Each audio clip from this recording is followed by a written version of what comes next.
important that we get to understand the nitty-gritty details, and especially for some of us who really wished to be in this very sector. It's not an easy one as it would appear, but then again, people are doing it and they're making lots and lots of money out of it. So Cathy Muringo will be joining us for this very conversation. She's been in this business for the longest of time. The last time I hosted her, she still was in it, and she tells me this is the way to go. But even still, there are some difficulties that will always come on the way. But then how do you manage to stay afloat? Good morning, Cathy. Morning. How have you been? I've been very well. Karibu sana. Asante. The last time tulikuwa na wewe, we had a couple of other people. I think we just talking about some difficulties. The studio's full. But now today, we just want to focus on what it is that you do. Yeah. The Mitumba sector. I don't know whether I should call it Mitumba or Mitumba sector. That can something about it. Yeah. Linda, Mitumba, as you just said, ni biashara nzuri sana. Tuanze napo. First of all, my name is Cathy Muringo, wa Gikomba Mumbai stalls, and most people know me as Cathy Muringo, experienced Mitumba bales. Okay. So I don't like forgetting that, because they are following me from experienced Mitumba bales. Yes. They're following you on social media? A lot. So that I have like 60,000 followers. Oh, nice. Yes, so literally someone can actually come and sell their product in your own page? Yes. You can't. You can, it's locked. You can't sell. Locked. You can't say no. You can't sell on my page. Yours it is my personal page. Yeah, just to advertise my Mitumba. Actually, Mitumba too. Nothing else. Yes. Okay, that's good. And I like the fact that you bring us to this space, and I mean it's something that I would have asked of the social media. Just how much have you embraced? I mean, when you started this, really, the social media wasn't a big thing. But just how much of a marketplace is the social media? I started with actually the social media is what I started with. Oh, yeah. Okay. So you've not been long in this? I didn't have a shop back then. Okay. Back in 2016. That's when I started? In Gikomba. That's when I went to Gikomba. Okay. But I had started Mitumba in 2013. Okay. End of 2013. But in 2013, social media was there, but not so kidogo sana. You know what I used to do? Yeah. I used to go to the market, choose some clothes. I had a small shop in Donholm. Yes. So imagine I had a phone. That time, my sister had given me a phone. And she told me, nataka kufunza kuwa Mjaluo. Okay. Nikamwambia, me, I don't feel comfortable na hii simu. She told me no, though it was stolen hapo tu kwa hiyo shop. So I used to, it had a very nice camera. All right. So nilikuwa naenda napiga picha na post. I didn't even know what posting was back then. Napiga tu picha na post. Napiga tu picha na naona. Waindi wananitisha nguo za watoto. I used to sell pieces that time. Nikaona, by the way, it's not bad. Then nikaingia Gikomba and I continued kupiga picha. Napiga picha bales, tulikuwa tuna offload kwa I was employed someplace. Napiga picha na post. Na ilikuwa inanipea a lot of watu wananiuliza maswali. Then tuki offload container, the people that I knew now through the social media, hao ndio walikuwa nakuja as my customers. Wow. Yes. So they're asking you uko wapi? Uko wapi? Nawaambia tuna offload Tuesday. That Tuesday the place that kama wako hapo inaja container inakata wamekuja wengi, and I was like, by the way, it is not a bad thing. Yeah. And that's how I started social media, and that's what I do until today. So if you want to know what I do, most of the times I'll send you to my page. Okay. And it's like a book. I tell people it's my book. It's a everyday experience of Mitumba. Right. So they learn from there. Okay. So do you handle the social media platform, or now it has grown to a space where you would want somebody else to handle it for you?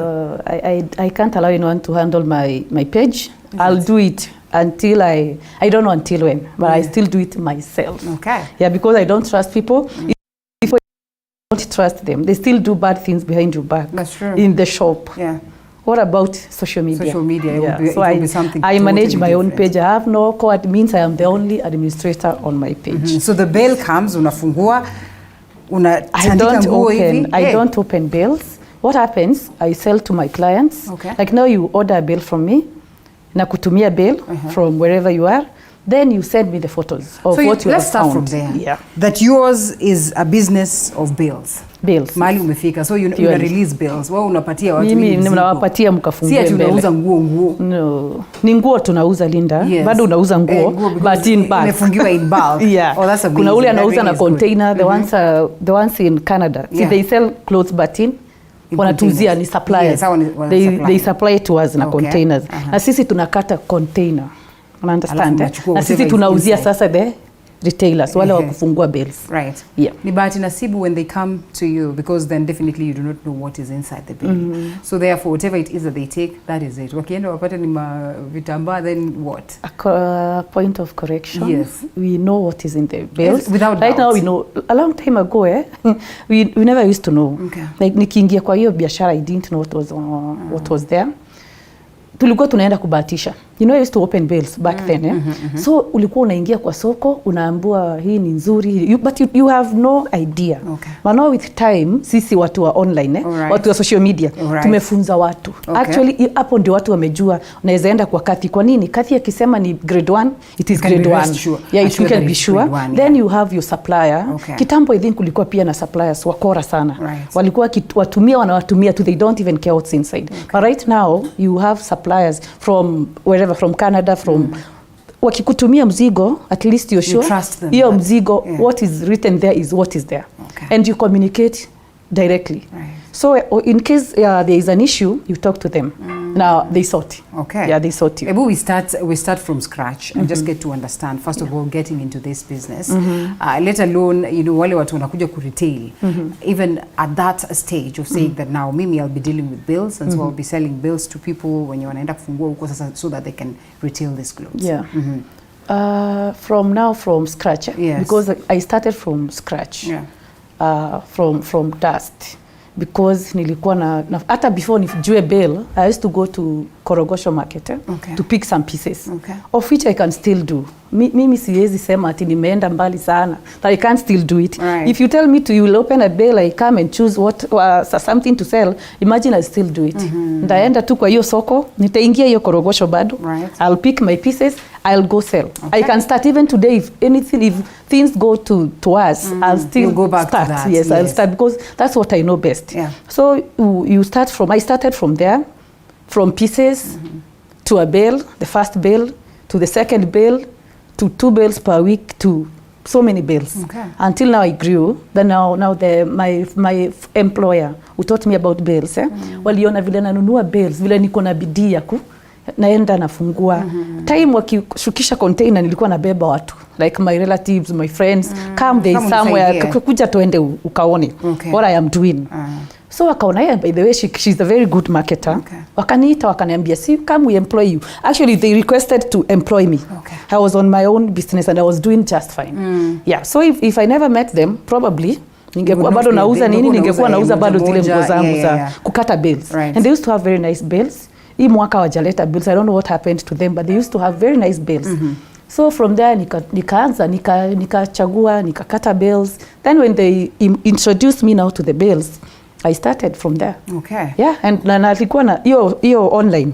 I used to advertise them online. Hata wako wanajua what happens. They used to wonder. They used to wonder ni what is really happening, you know. So nilikuwa nafungua naenda huko, tunakata container. Tunawapatia, naita watu wananunua bales. And I started from there. Kupiga picha, kupost bales. Kupiga picha, kupost bales. Watu wananiuliza, where can I find you? See, hatukukaa sana na wazungu. We parted ways. Mimi nikaenda zangu. I didn't even know I was going after that. Lakini I continued to take photos from the huko kwa mabales. Napiga picha na post. So akaanza kunipea pressure customers. Where do we find you? Because of course you don't believe bale, see bale by the way. So many people have been conned. So many. That's true. Hata kuna mwenye alikoniwa last week na akakuja kunisomea kwa WhatsApp. And I was like, yeah, did I sell you a bale? No, someone sold me. Alikuwa amepost picha, kumbe alipost picha zangu. So after kutumwa picha akablock the client. So kuna wezi kabisa online. That's now the problem with online. Wezi ni wengi sana. So after kupost customers, where can we find you? Because not everyone will trust that you're there online. I looked for a shop. Small. I remember I told that guy kwenye in our building, I told him, the caretaker, I want the smallest one. The smallest, the cheapest and the smallest. Because first of all, sina mzigo. Second thing, sina kazi. Sina pesa ya kulipata rent. So I got a shop ka 20k that time. It was a long time ago, 20,000. And that was, the rest were 35,000. So that was the cheapest you could get? Yeah, 20 in that building. 20. So I started from that one, and I used to lock myself inside there is a grill, there is the main door, then there is the grill. So I used to open the main, naacho na grill. Yes. Sasa nakaa hapo ndani na kulikuwa na bills I think mbili za kufungua kwa shop yangu. My shop in Tonomo was still selling. Okay. So si ni bills zangu za kufungua, but hii shop isikai. It is akakuota, we call it kaka samosa. Kalikuwa kanatoshana hivi vile tumeka tu. Inakaa kama imekatwa hivi. Yeah, it's like a samosa like that. Okay. But I used to it was just okay with me. Yeah. So nikafungua ka shop. Customers started coming. But you have two bales. Ama amefika hauna, unakimbia kutafuta. Unampata hapo. But imagine I grew from there. Okay. Yeah. And it's a big deal today. Hizo bales zikazaa. I brought containers mpaka 2019. Then Corona came, tukasimamia hapo kwanza. Yeah, but we still get from my colleagues. Right. Yeah. Okay. So let's get to it. And I mean, this is for the purposes of the people who are watching today. And so someone is thinking that I have sold, pieces for a long time. Yeah. Perhaps it's time that I graduate to that level where I'll be opening my own bales. If not so, then I'll be selling the bales to the people. Yeah. I mean, very, very important for people to understand, first of all, their target client, identify the market. Yeah. What goes into this process of knowing that, this is a specific market I want to speak to. And sometimes you don't just want to open a bale at any grade 1. Ni ya nguo gani, ni za wamama, ni za watoto, ni za nini. Yeah. That's why we have we don't call them classes. They are classes because most people come to learn. Okay. I tell them to just come. You don't have to come by, that you can still come and talk to me or talk to my girls. I have educated them on how to talk to customers. How to teach people on how it works. If you have started, if you're selling pieces, just as I told you, Linda, I have been selling pieces. I was selling pieces for quite some time, for like 3 years, pieces. And I decided now, because I had trust with the people that employed me. Nilifungua bales zao. That's how I knew about bales. If I was not opening the bales, niangalie mimi na macho. So I knew nikikuzia hii bale ya nguo za watu hii, I sell them. So I know what is happening. Mimi waambia mtu usikimbie. Unaweza kuwa na supply. There are people who are lucky. Not everyone starts from down there. Yes. Kuna wale watu wako lucky. Maybe you have someone in Canada, you have someone in the US, in the UK. Au watakutafutia maybe good things, wakutumie. But don't just order a container even if you have money. So much is lost out there. You trust people maybe from out there. They pack your clothing. We don't know what they are packing unless you have someone. That one is okay. But if you don't have someone, take your time. Pole pole. You start from scratch, open. Buy a bale from Cathy. Umejua hii ni ya nguo za watoto ama ni ya dresses ama ni ya tops za wamama. Open first.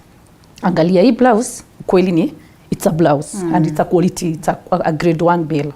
Then from there maybe you can start thinking about selling bales. Na selling bales muambia watu is not difficult. Si kama kufungua bale na kuuzia watu pieces rudishe pesa zako. Selling bales is very easy. Hata kama you'll make 2,000 in extra, hiyo imeenda. It's not like hiyo 20,000 umenunua bale moja ukakata. By the time, unless you're very established, unless sasa you take time kufikisha kurudisha ile 20,000 and making your own profit, it takes time. A while. Yeah. Lakini ya bale ukiweka 10 bales pale and you get customers, it's just easy. Yeah. Yes. So ya bale hata usikimbie kuuza bales. But when you know them, umezijua vizuri, umestudy, umejua hii kwa hivi, the qualities, sana the quality. The problem is in the quality. Quality bales. Because there are so many people in Gikomba who bring bales, containers. Like now, mahali niko, our shop is just next to where they offload. Unaweza offload hata 10 containers in a day. But you don't know hizo containers ziko na nini. That is the problem. So that's why I only deal with specific. I don't just sell bales. I deal with specific bales directly from Canada. There are bales packed in Canada. There are bales packed in Dubai. Bales packed in Pakistan. And all the bales that are sold in Mombasa are from Pakistan. I do Canada. I know. I talk to someone directly who is in Canada. Yeah. Have you had difficulties at any point with your clients in terms of this, and especially now when you speak about the pricing and now the grading?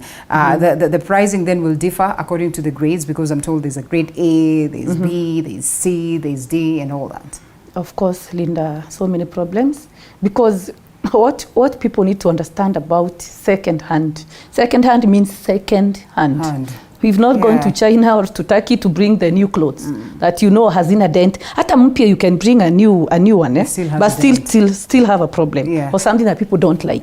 So ukileta container ya mtumba, it is mtumba, it is one. So sometimes the same supplier amekuletea 20 bales of mixed dresses. 10 of them will be the best, but hautakosa watu wawili watakwambia Cathy umenikon. This one is not the best. But we have to understand, biashara, you invest. Me, I don't look back, by the way. Yeah. When I was cutting bales, back then when I was now selling in pieces, Right. Linda nilikuwa nanunua na chomeka, hata unanunua baby light ya 23,000, unarudisha 7,000. Peke yake. Mimi sikuwa nakufa roho. Hiyo 7,000 ndarudi nayo kwa soko. Nienda nichague tu kamera twangu because huwa inazaa, pesa ya mtumba huwa inazaa haraka. Yeah, si kitu una struggle nayo sana. Right. Yeah, because when you open a bale worth 30,000 and it has like 150 pieces, hiyo ni dresses. Kila dress imeingia na 200 bob. You can imagine. Yes. A dress like this imeingia na 200. Ukiniuzia hata 1,500, so pesa ya mtumba huwa inazaa speed. Yeah, so you don't lose hope because Cathy amekupatia bale. Sijakupatia bale nikijua ni mbaya. Nimeleta, it's from the same person. Right. This label is the same label, sija change anything. And then watu uliza sana, Cathy musikia muna you open your bales and you repack, like you take the best pieces and that's why Linda, I don't sell half bales, I don't sell quarter bales. Take it full. Kwa sababu nikikata bale nikupatie nusu, nipatie huyu nusu. How I shall show you, sijatoa because Mr. Pata ka dress kazuri nikose kukava. I will wear. Nichukue 2 niwapatie 148. You know what, it doesn't make a difference, but to me naona ni ukora. Right. So I would rather take a full bale. Unless ni hizi nguo mpya, kuna hizi bed sheets, the new bed sheets is okay. Right. Unajua imekuja na 20 pairs of bed sheets.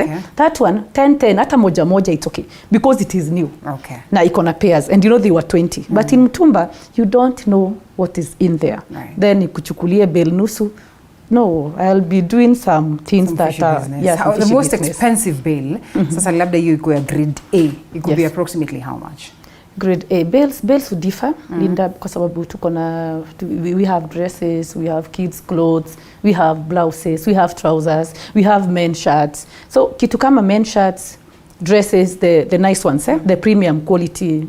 Then we have the baby lights. Hizo zote zina range na 35,000. That's how in my shop that is the most expensive, the 35,000 one. We used to have cream bales from that company I was telling you about from Australia. But nowadays they don't bring all of these since the dollar ilipanda, they don't bring anymore. I think ikakuwa too expensive to stay in business. Right. Yeah, but we're hoping they'll be back. Kwa sababu they have very nice things na hao ndio walikuwa natupea nguo mpya in a bale. But right now ni mtumba now. Then we have something people keep asking me about, the premium bale. What is the difference between premium, extra premium, super premium, extra cream? You know, we are marketers. We use all those words to attract you. So yeah, grade 1 in a container inakuja na grade 1.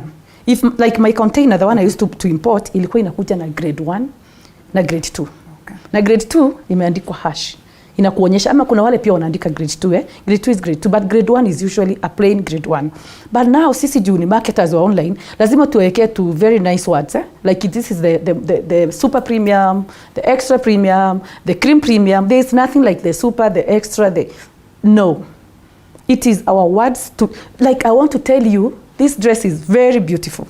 Ninaita premium, extra premium because it is very nice. Ukifungua bale yako unapata the grade 1 is very nice, unapata ni nguo nzuri. That's why there is grade 2. Grade 2 si grade 1. So nguo zote ni grade 1. All of them zinakuja kama, hakuna kitu inakuja kama super premium ama extra premium. They are all grade 1. Lakini sasa mimi nikikuzia na kuambia ni premium. What do I mean by premium? Premium means it's high quality. That is it. Because there are different companies like tuseme kuna hii imetoka Canada, kuna hii imetoka China. Hata ya China ni grade 1. Si ati hiyo nguo si grade 1, it is grade 1. Lakini sitaita premium because ile ya China quality yake is lower than nguo ya UK ama nguo ya Canada ama Australia. The quality is better than ile nguo ya China. Nguo ya China ni grade 1. Si chafu. Actually it's very clean lakini the quality is cheaper. That's why the bales are usually cheaper. Okay. Yes. All right. That is the difference. All right. So then COVID-19, now this is Kenya and a few other countries, and you come to that space of, the elections, and sometimes maybe business is not flowing. And we're in groups where, there are people who import stuff and then they sell to us within these groups, and they will tell you, hey, mzigo imechelewa because of this and that and everything. How has business been in this period? Terrible. I almost lost hope. Wow. Because things have really been bad.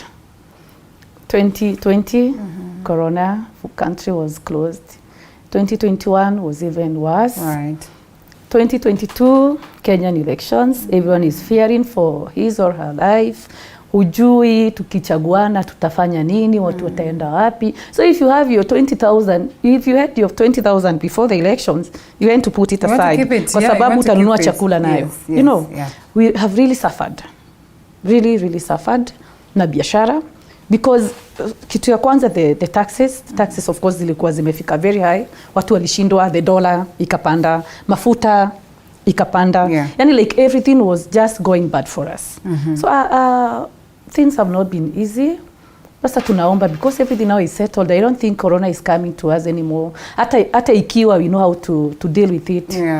Dollar sijui itafanywaje. I don't know. I know there is a solution ya kushukisha dollar. That is now beyond our our control. Dollar, mafuta, Ukraine, vita. All those things have really affected the business people.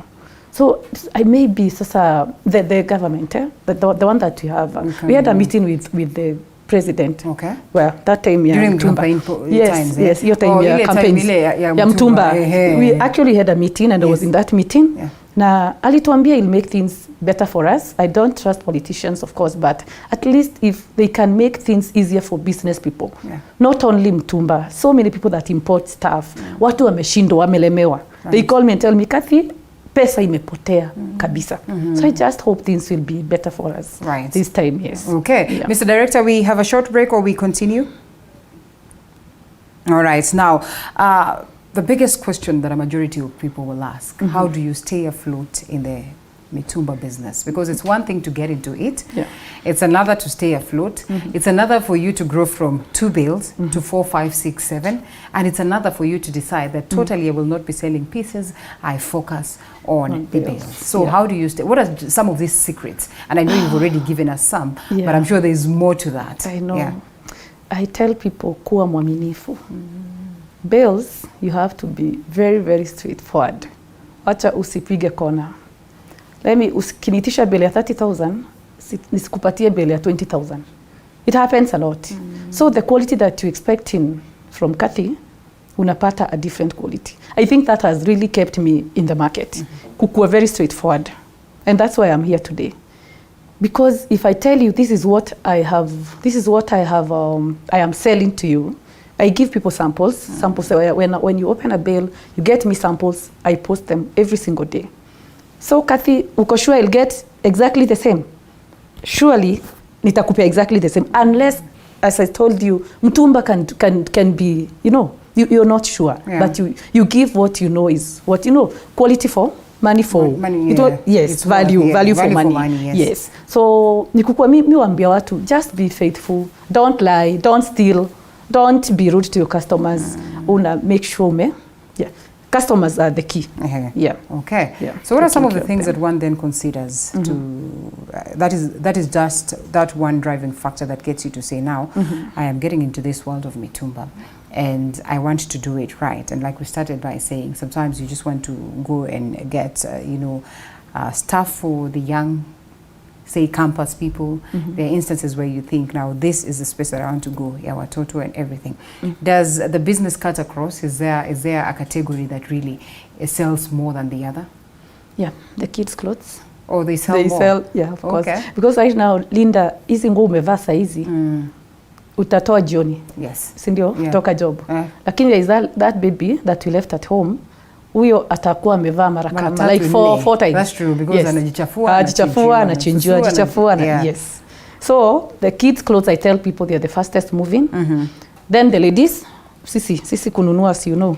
Hii stop ulikuwa Ngara jana. Yeah, unanunua. You buy and you don't even wear them. Right. Then you are the same people that buy for the kids, same people that buy for maybe for our husbands, same people that buy for us. Right. So ladies and kids very fast. Men slow, very slow. Yeah. Then they can wanakurudisha nyumbani. That's we wanakurudisha nyumbani. Yeah. And so the best market space to look at, we've said the online space is growing very fast, but sometimes you want to look at a location that is strategic. Sometimes you want to look at a place where you're certain that, you know, this one nikieka hapa zitaenda. But you know, it's not always that you get space in Kikomba. Kwanza pale Kikomba nasikia kuna makatel, kitambo wai pate duka, yani vile umehustle hapo. Trick. So someone is thinking, it's fine, I'd want to get into this. I have some little coins which would want to know just how much can you start with to get to that space. And you ask yourself, how do you just look at the market and say, now this is the right marketplace? First of all, I tell people to start from where they are. Don't struggle too much to get a bale worth 35,000. You can get your 3,000, go to the market, maybe get a dress at 700 in Gikomba. And you don't have to come to Gikomba to sell. You don't have to. You can sell from people who are in Eldoret, Nakuru, Kisumu. They are not in Gikomba. They are still selling. There are people who sell online. Okay, I know. I advise people on spaces. It's good to get somewhere because si lazima wale watu online wakuwe watanunua leo, but there will be people passing by. Mtu ametoka kwa nyumba anaenda kununua sukuma, amepata a nice stop somewhere. Unajua Cathy akifungua bale ndawaambia kujeni mahali fulani you get. Yeah. So kupata space, I tell people, you don't even have to come to Gikomba to sell. You don't have to. Kuna, especially kule kwa kukata nguo, ukweli kuna makatels. So many people ask me, Cathy, can you help me get a space? I also can't get a space because I don't know where the spaces are. Maybe kwa duka, uku kwa bales, there are shops. There are new buildings every day. If you want to sell bales, you always get a space to sell bales. But I tell people you have to get a supplier. Cathy si supplier, ati nitakutolea. I'm not in Canada, ndakuletea container. Nikifika hapo, better. But sahi, for now, get a shop. No, ujue mzigo kwanza. You know your supplier. You know the quality of bales. Ndio uingie kwa bales. Usitoke tu from nowhere, uweke 200 yako hapo utachomeka. Because you don't know. Because when a customer buys a bad bale, they never come back unless they really trust you. Kuna customer utauzia iharibike, muuzie zingine 3 ni nzuri. People who understand the business will not run away. They just stick by you. Yeah. And these ones who've supplied clothes to us for ages successfully, what is this one thing that they do different? And I know you've talked about, you know, that aspect of let us be straightforward, let us be, you know, clean in our deals and all that. But there's always that one person who has an edge, and especially for those ones that are not doing bills. Let's speak to those ones that sell, you know, pieces and all that. So what would keep you in business for this long? What is the secret behind that? Quality. I tell people, even if people like cheap things, I know I have had clients who want a dress they want to be sold a dress at 400 bob. There is no way you'll buy a Mitumba dress at 300, 250 bob and sell at 400 and stay in business. Impossible. It's not true. It's very impossible. Because when you come to Gikomba, I tell people, personally, just come to Gikomba, do some research. That's why I tell people, before you start, do some research. Hiyo dress yako, nikienda kuinunua Sunbeam, nitainunua na how much? Na 1,500. Huyu wa Sunbeam, yeye anaweza kosa kukata bill, but ataenda achague na 700 na 800. The best at 800. Ule mwenye alikata hiyo bill yake imeingia na 250 na ako kwa soko, a very big market, ameuza na 700. Ule tayari yuko kwa biashara.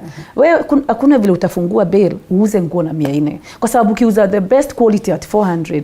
What about the bad quality? Because they go, you know, Mitumba starts from up there. Kuna camera, kuna second camera, kuna third camera. Third camera utauza pesa ngapi? Third camera ndio inafaa iko imefika 400, 300. Because hizo sasa unapeana ndio ulete another bill. But you have to start selling. Lazima ujifunze kujua. Ukifungwa hiyo bill, sort them out. Acha watu wasikuje wa kusurround. You know, people surround you when you got in a bill. Yeah. Then kuna wale wanaiba nguo. Kuna customer wangu akangemea aliniambia the first bill ilinichoma because watu walinibia. Umekata bale yako na unajua it's so many pieces like 400 pieces na watu wamefika wamejaa. So most of them did what? Stole. She went at a loss. But uzuri wa hard working people you'll always rise again. Yes. So ukikata bale, wacha kusema mimi dress zangu nitauza 400. Believe it or not, utafunga duka. But now we thought that Mitumba is where we go and get something affordable for us. That's why you grade your clothes. So take time. Sort them. You will always know the number of pieces. Umekata bale. The first thing is sorting them. Uwa unakata bale, unachagua ukisorti. Unajua hii ni ya hapa, hii ni ya hapa, hii ni ya hapa. That is Mitumba for you. Hata ukienda toy market, si nguo zote unakuuzia ni 200. That's true. No. Yeah. Ukichukua kamera nakwambia kamera ukichukua lazima uchukue like 50 pieces. Okay. Ndio nikupatie na 250. Yeah. Lakini usiniambie utachukua nguo 2 ama 3 ama moja nikupatie na 250. Yeah. Mkiingia Gikomba, that's what I'm saying. Do your research. Wacha kukimbia. Ingia pale, ingia hata kwa soko tu. Enda upate wale watu wanafungua dresses bales. You'll be surprised. Hautapata ati Gikomba is cheap. Akuuzia na 200. No, atakuzia na 800. Wewe enda ujue vile utafanya nayo. Wewe enda ukauze nguo yako 1500. Kwa sababu ile 800 amekuzia nayo, that's where he gets his profit. Otherwise that will be loss. Okay. Yeah. And so I'm told it's the best is for those ones that get to the market very early in the morning. Is it true? Yeah, it's true. Nguo mzuri kutoka Gikomba rauka. Gikomba sahi it's 8 or 6. Biashara imeisha. Watu wanakunywa chai. Ai. Sasa ulishauzia wale watu. Achana na sisi wa online. Sisi watu wa online we do until 4:30 jioni. Yes. Lakini wale watu wa soko 4 hawezi kwa Gikomba. By 11-12 they are done. They are still in their shops but they are done selling. Yeah. Kwa sababu actually walinunua jana usiku, asubuhi 6. No, hao walinunua wale kwenda kukata sasa. Wameshanunua kwa duka yako already. So kesho asubuhi wamenunua leo the whole day. Si wameshamaliza kazi kukata. Wamemaliza saa 5. So wamekuja kununua from saa 5 maybe wananunua za kesho. Kesho asubuhi by 5. By the way kuja Gikomba 5, 6 utapata parking. Like mimi huenda saa 3. Mimi wacha gari kwa barabara. Unaachia wao majamaa they park. Wanakuletea polepole. No, they just park. Kuna Gikomba everywhere ni parking space.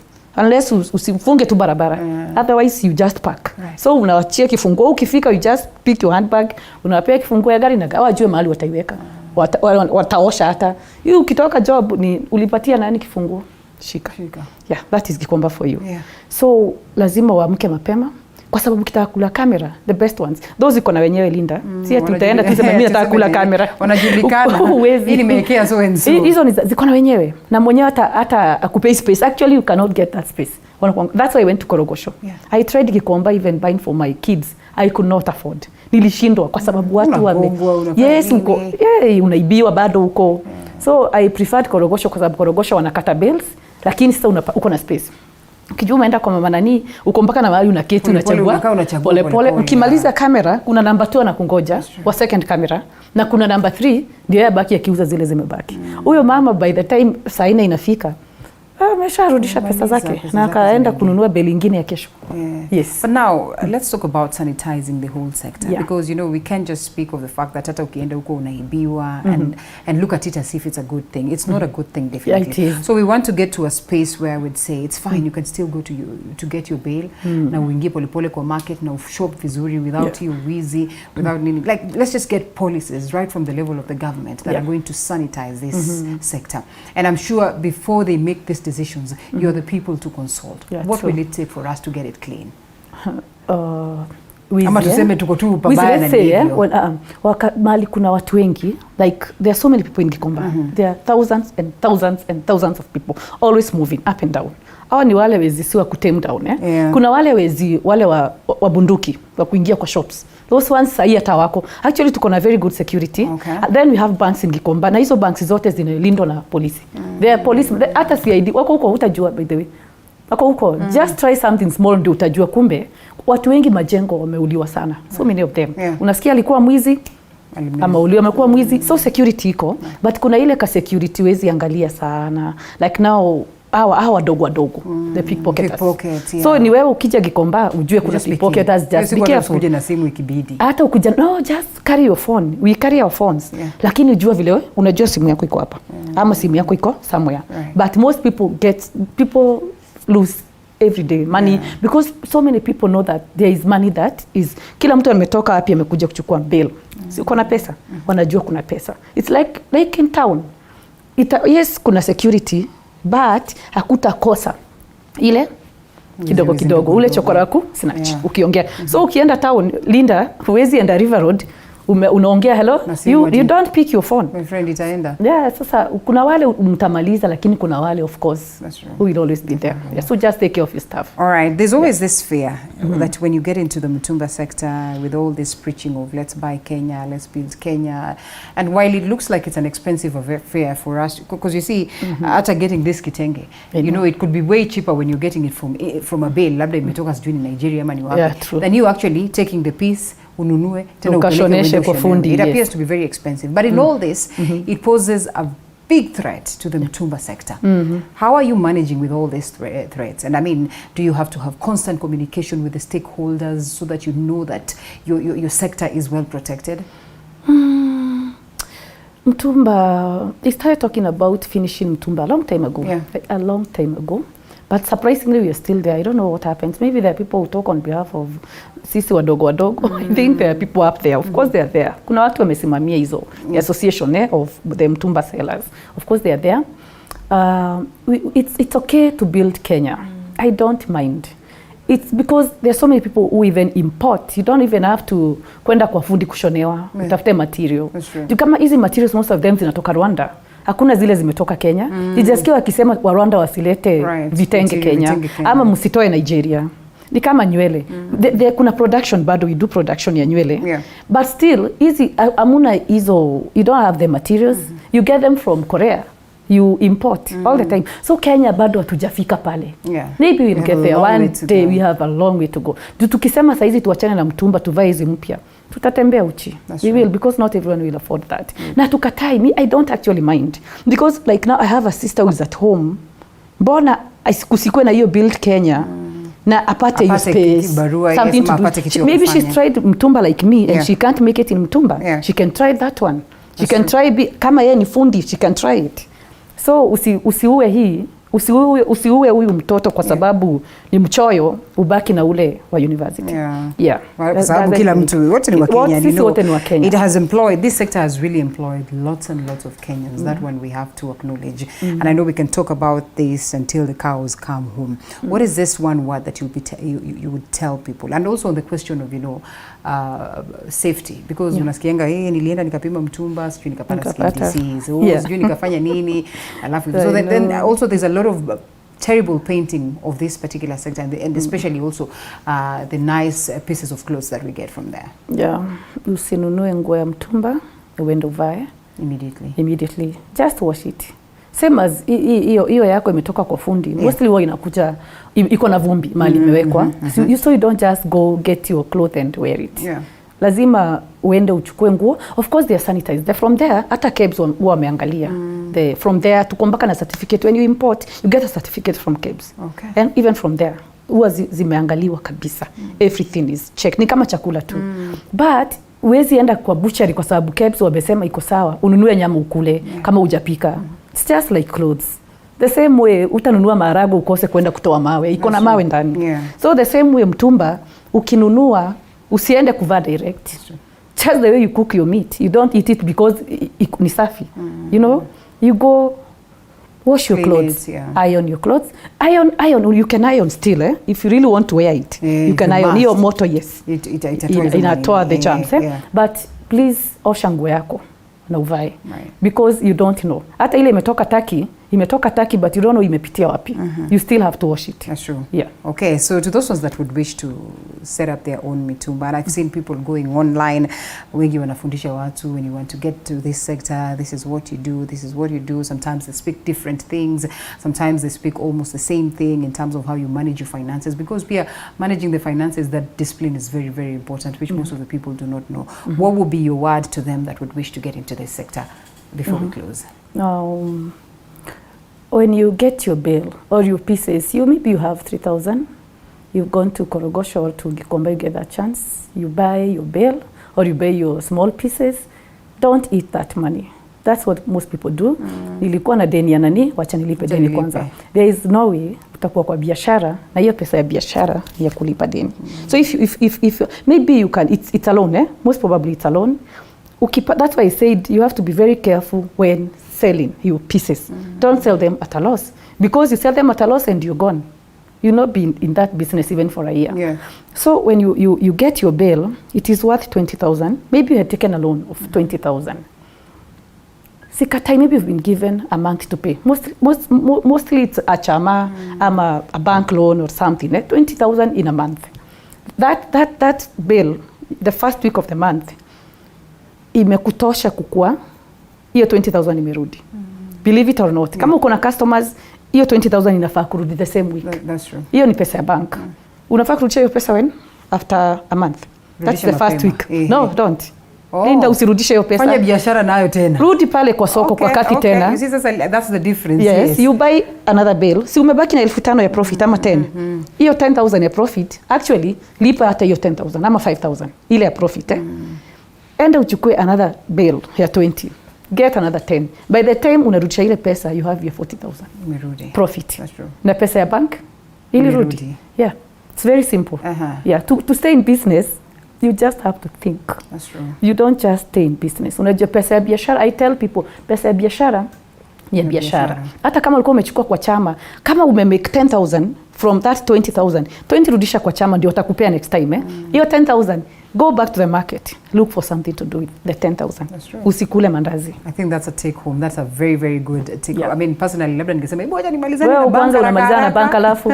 And then you still have 3 weeks to come. That's true. To do business with the money. That's why they have given you the money to make something out of it. By the time unarudishia ile 20,000, you have made your own. That's true. Umejisimamisha na your 40K ama hata 40K you have expenses. 20,000 yeka kwa expenses. 20,000 rudisha pale. Make sure always uko na stock. Always uko na stock. Now, I don't know whether you buy randomly from other people. Wengine wanakuanga wa rude. Madam, kama utaki wechana nayo hapo. I know. And you sometimes wonder, really, I am your client. So uniongeleshe tu vizuri kidogo ni buy ninunue. I mean, customer etiquette. Kusumbuliwa sana because they meet so many people. Kwa bills siwezi ambia mtu wewe unanisumbua. So kuna wakati kulikuwa na pesa, wale wamama walikuwa wanamaliza kuhesabu pesa yake. I remember there is one alihesabu pesa. Mimi sikuwa nimeona pesa mingi hivyo. Cash. Alikuwa anahesabu pesa kunijibu. I tried asking how much is this bill? Yani kiingia gikomba. Imagine alikuwa alihesabu akamaliza. I think I left nikarudi because I wanted that bill. Hiyo time it's rude. I don't like that. Mimi personally, customer care, people will talk about Cathy in so many ways. Cathy yako hivi, but customer care, they know number one. I am the best because I need you tomorrow. I need you the other day. Lakini ukuja niko na of course kuna wale wakukata uko na customers but you don't have to be rude. Of course uko na customers but hii bill nilikuwa nimefanya nini? Nilikuwa nimepeana. But maybe tomorrow ama I can send you to someone because they know. So hiyo etiquette is very important in business. Hata kama uko na pesa ngapi, you still need Cathy. Because right now that lady calls me, Cathy, nowadays you don't buy from me. What happened? The memories of that day. I have never forgotten. I have never forgotten. I think she counted like 500,000 when I was still there. And I had not seen such kind of money. And by me, I thought because I want to do business, I'll still wait for her to finish. And I mean, like, she could have easily just put that money aside, clear with you. No. You don't even have to put it aside. Maybe unataka kupeleka kwa bank, but niambie, madam, nipatie 20 minutes. Politely. And I give you 20 minutes, you finish 10. Ama enda urudi saa 5. It's very simple. Thank you so much, Cathy Muringo, for speaking to us. I know there's so much in this sector, but just how do they get a hold of you? How do they, I mean, your online platforms again, I think I want to check them out as well. Experience Mitumba Bales have been there since 2013. Experience Mitumba Bales. Then I have another one because people really know my name. The Cathy Muringo is becoming more common than the Experience Mitumba Bales. I created another small page that now most people follow. Inajita Cathy Muringo, EMB Bales. EMB is Experience Mitumba Bales, but it has my name Cathy Muringo. So ukiingia pale kwa Cathy Muringo EMB Bales, you'll still get me. Ukiingia Experience Mitumba Bales, you'll find me. Ukiingia kwa my profile the Cathy Muringo still find me. I have so many of them, but I am associated with experienced Mitumba bales. They know hata mtu akikutuma kwa Cathy naambia Cathy wa experience. Yes, they know it's Cathy wa experience because I am so much experienced in this sector. I tried from korogosho, kufungua bale. Like I can even close my eyes and open a bale. I know what to do. I'm very experienced. So kunipata, they know how to. You search experienced Mitumba bales, you'll find me. You search Cathy Muringo, you find me. You follow me because friend request saizi meja. You follow me. You can't accept all of them. Yes, wenda pia kwa hiyo Cathy Muringo EMB bales, you find me. I am there. I'm in Gikomba, Mumbai stalls. Kuja tu ulize kwa Cathy ni wengi. But at least you call me. I have a number. Hata nimeipeana kwa your page. You can give them as well. My number is 0720 016 150. 0720 016 150. Cathy Muringo mkinitaka, you find me on Facebook, Experience Mitumba Bales, or Cathy Muringo EMB Bales. Yes. And when you see Cathy, you definitely know that there's money in this sector. So why don't you try it out? Importantly, as you promote her, you promote yourself, and we all grow. Thank you so much, Cathy, for speaking to us and also sharing that experience. You know, some of these things, Nisiri, and not everyone wants to tell you because they think now you're going to get into that space. They'll come and maybe take over from me. But the cake is big. The cake is big for everybody. Like now, if you come to Gikomba, we are so many, and there are so many buildings all selling Mitumba, and we all sell. And everybody gets something. You don't have to spoil my name to make yours. That's or to do what? Kuzima, my candle, your candle to light yours. Yes. It's not necessary. It's not necessary. Wow, thank you so much. We close this one at this very moment. Check her out. And we'll be getting to more music and also getting to speak to the artists that we have invited today. There are two of them. So a very, very important and also interesting show lined up for you up until 9:30. So don't you go anywhere. Remember, we still have cakes for you. Courtesy of Valentine's Cake House. It's as simple as, you know, hashtag Morning Café at Linda_Alela TV47KE across all our social media platforms. You